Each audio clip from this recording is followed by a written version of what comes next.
Quelles sont les classes que vous avez visitées? Pour musique?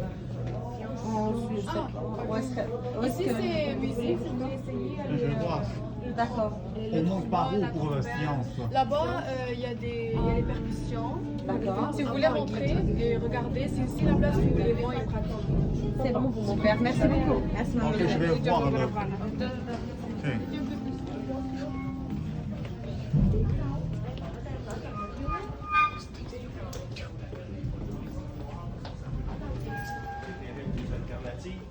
Toutes les écoles secondaires offrent en option chimie, physique, arts plastiques, arts dramatiques, sport.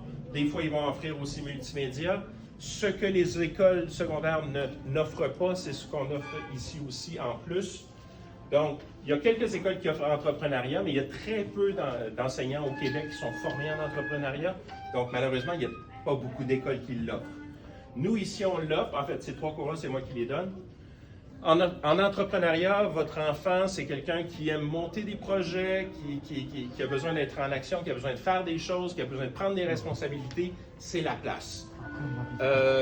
On monte des projets, en fait, je m'exclus du processus, moi je les accompagne, c'est les élèves qui se prennent en charge et qui montent les projets. À l'intérieur de l'école, à l'extérieur de l'école. Et même, ultimement, j'ai certains élèves que ça leur donne le petit coup de pouce pour se partir en affaires. Et j'ai des élèves, j'ai les 2 cartes d'affaires qui sont en haut, ils ont parti leur propre compagnie, et en bas, c'est un élève, il y a 2 ans, il a parti sa propre compagnie de nettoyage et tout ça, puis il fait présentement un chiffre d'affaires qui est supérieur à mon salaire. Ça a l'air que ça marche. Psychologie et philosophie sont 2 cours que vous ne retrouverez pas ailleurs parce qu'ils ne se donnent pas, ils n'existent pas comme tels. Donc c'est vraiment ici que vous allez avoir ça. J'ai monté le cours de psychologie parce qu'il n'y avait pas d'alternative qui était offerte aux élèves en sciences humaines, qui étaient intéressés par les sciences humaines pour le cégep. Donc, on voit les grands courants de la psychologie, comment le cerveau fonctionne, comment les gens pensent, comportement individuel, comportement social. Donc, on fait des observations, des choses comme ça.